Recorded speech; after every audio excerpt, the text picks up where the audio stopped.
Coach Penny Hardaway, PJ Haggerty, and Tyrese Hunter. Let's start with Coach. What did you see from your team today? Saw grit, saw toughness, saw execution, saw winners. Just saw guys that really wanted this tournament. We wanted the game, I should say. Obviously, we know we want to win the tournament, but saw guys that just really got together, total team effort, and pulled together to get a win against a very tough team. Great. Questions for the players?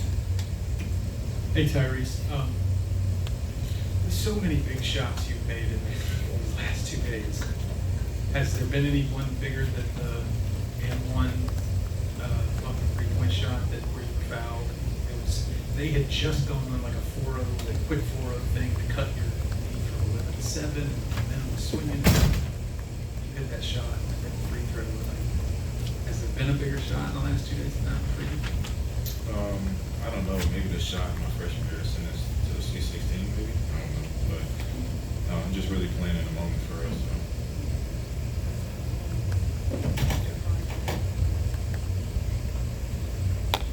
Hey Tyrese, wanted to follow up on that. You've had 7 career games now, 4 or more threes, and 3 of them have come in your first 6 games you've been with Memphis this season. What is enabling you to have this 3-point success, 12 now in the last 2 games? Just my confidence, putting in the work.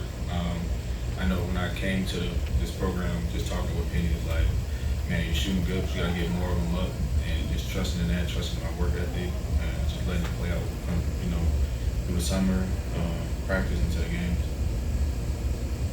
Go ahead, This is for Penny or the players, but Penny, you in particular talked about you were worried about the wear and tear on your team, especially with 3 games in 3 days. Today it looked like y'all, had every bit of gas in the tank still left, even after yesterday's UConn win. What did it take to kind of have that win and turn back around and play the way you played today? Yeah, we're just blessed, man, to have a great group of young men. God bless us with this opportunity to have this great team. These young men, they need all the credit because we push them really hard. And even though they don't like it all the time, they respond. And right now you're seeing the response. Like Reese said, they put in so much work. These guys live in the gym. And it's just, when it's time to compete, they get up to compete. Like yesterday was a game that could have drawn all the energy out because it was a really tough game. Come back today to have that level of intensity again, offensively and defensively, just says a lot about them. And I just thank God to have these guys on my team. This question's for the players. With such a quick turnaround, what was Penny's couple points of emphasis to make sure you guys had a good game against Michigan State? Really just staying locked in, just the whole first and second half, just being us really, the Memphis way, and just out toughing them. It's really been a motto. PJ, just one more directed to you. I mean, look at you. I think you had like 9 rebounds. There's something about. You're shooting. Everybody pays attention to, but that part of your game. What's drawing you to be able to be that kind of all-around player, in addition to your abilities? I just try to do whatever I need to win the games. I try to find the spots for rebound. Coach said today was going to be a big rebounding day for the guards, so I was able to get in there. Big man boxed out well, so I was able to get in there and get some big time rebounds. PJ or Tyrese, when Dane and Musa both foul out with a significant chunk of time left, does that change your mentalities at all? You for sure got to get down there and get physical. I think that's obvious that our main 2 centers are out of the game, and you got to step up. But we're going to be prepared for it. I think our whole mentality coming into the game was just being physical, hitting, boxing out. And I think they got probably one dish in late in the game, so just trying to adjust quick. And then what's Memphis has been here 6 times, I think, something like that. They never made the championship game. What sort of attitude are you guys taking into tomorrow? I know you don't know who you're playing yet, but what's your mindset going into tomorrow? Just stay locked in like the last 2 games. Trusting the coaching staff, the game, the scout that they're going to give us. Of course, take care of our bodies physically, mentally, stay well put together, and just honestly just go out and be us. I think we're confident enough to just play our game out there and try to win. All right, we'll let Tyrese and PJ take off. Get back with your team. Any questions for Coach?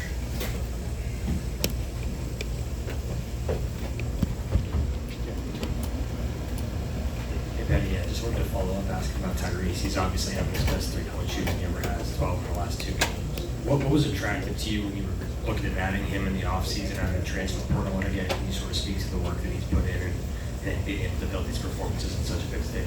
Yeah, what attracted me to Tyrese was his freshman year. Iowa State played us in Brooklyn, and he demolished us. He just really had an unbelievable game as a freshman, and I was a fan from that point on. When he got in the portal, he was the guy that I targeted, and I was like, we need him. Saw him play at Texas the last couple of years. He's been through so many coaches, so many different, like going to Iowa State to play for one coach and then playing for TJ, going to Texas to play for Coach Beard and then ended up playing for Coach Terry. And it was like, I just want to get back to who I am and my roots. And I told him, if you come here, we're going to put the ball in your hands. We're going to allow you to be able to play. He and PJ would be a great backcourt. So I had to sell him on that. But his work that he's putting in every day, we work on every shot that he shoots, we work on that throughout the week. And he's in the gym every day with the manager or with PJ or with Kobe Rogers. So his hard work is just paying off, man. But I've been a fan of his since his freshman year. Penny, in the first half, obviously Michigan State, which is a team that's not known for three-point shooting, was hitting shots, and that kind of allowed them to stay with y'all, but in the second half, you kind of quickly took that away. What were the adjustments made at halftime defensively?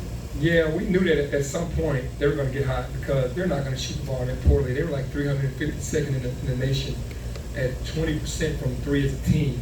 Knew that wasn't going to continue, and then they're competitors. Coach Izzo, I love Coach Izzo for a lot of reasons. First of all, his heart, his tenacity, his championship status, Hall of Fame, all of that. We knew that they were going to eventually make some shots. And in the second half, we basically started staying at home more. We started wanting them to throw the ball inside because we just tried to take the pain away early and make them shoot threes, and then just so happened they did make the ones that they needed to make, and then we had to adjust at halftime with not we're trying to make the ball find the post and not giving them those threes. What year? It was 92 when you were here and played in came third. Yeah. Is there any part of you at all that's like thinking about that going into tomorrow? Like just how I think somebody else said it earlier this week, full circle, this kind of feels like you have a chance, Penny the coach has a chance to Penny the player. It is really weird because we went to overtime against BYU, and Tim Duncan was a teammate of mine, and I think it was that year. No, it was the following year, I'm sorry. And I got my ball stolen at half court at an inopportune time, and I still remember that play. And to lose that game because I really wanted to play against Duke, wanted to play against Bobby and those guys, and just get an opportunity to be here now, full circle, to be in the championship game as a coach, man. That's just God. I just look at it in that fashion, man, because it doesn't happen this well for a lot of people. So I'm just thankful for the opportunity for tomorrow. Should you play North Carolina in the championship game, what does playing the exhibition game, what did you learn from that, and how can that help you? Well, without RJ playing, we do know who they are now and what they're trying to do because Coach Huber does a great job. They didn't have RJ. And that makes a huge difference because he just takes over a game. So for us, it's kind of like we really don't know because we didn't play them full strength. And Musa didn't play for us, and you really can't tell. But we do know their roster enough to know personnel better, especially the freshmen, and know how to approach tomorrow if they are to win the game. Your team's very confident. When PJ went out yesterday and then your two bigs went out yesterday, they didn't flinch. They just mixed the man up. Where did that confidence come from? It's just a testament of the work that we put in. We have to push harder than any team in the country because we don't really get the respect. We have to earn everything that we get. So we put so much pressure on our guys, and it's almost unfair the amount of pressure because we have to win early to get the respect. We can't wait late. We can't lose the game and then say, well, they'll be better by January or February because we haven't, in everyone's eyes, we haven't arrived yet. So we have to put so much pressure on those young men, and they have the confidence. That crew is so tight that they're unified when they come to the gym, and they're ready to play when they touch the gym, and it doesn't matter who it's against. Penny, what does it do to a psyche of a team and of young men when you go from kind of underrated, nobody's like looking at y'all, to you get that UConn win, and all of a sudden there's national commentators saying this might be a top 15, top 10 team? What's that been like these past 12, 16 hours, whatever, or 24 hours, whatever it is? And, it feels good because, as a competitor, as a former basketball player that played, now a coach, you want to be a part of the rare air in the NCAA. You want to be a part of that group that they mentioned with the Dukes and the Kansases. You want Memphis' name to be there. So you got to fight, you got to grind. And that's why I have on the top non-conference schedules every year, because we want to play the guys to kind of show who we are. And that's just all a part of it for us, man. It's just a journey. It's always constantly trying to fight to get our respect. And little by little, hopefully we're getting there. We want that attention because we work so hard. We want it. We want to be a part of that. Do you expect to be where you are now by this point in the calendar? I can't say that with a new team, with 13 new players. I can't say I would have thought we'd be right here right now, 6-0 in the championship game in Maryland with the schedule that we've already played. Those two exhibitions against Carolina and Alabama did help this a lot more. So you surprised even yourself? Again, I said God can do everything but fail. So I'm not ever to the point where I don't think it could happen. But it wouldn't have been 6-0 in the championship game thinking right away with a new team. You'll take this any day, though. And then PJ Carter again. It wasn't the difference in the game, but he hit 2 late free throws again after what he did yesterday. Having a guy like that who can come in the clutch like that. Yeah, PJ is like a true professional. In this day and age, we get a lot of young men that are ready to go when their number's called because they're over on the sideline pouting. He's not pouting. He's locked in. He's ready. And when his number's been called, he's been ready to go in every game. So definitely, so happy for him because he puts a lot of work in, and just happy for him as well. Thanks, Coach. Thank you.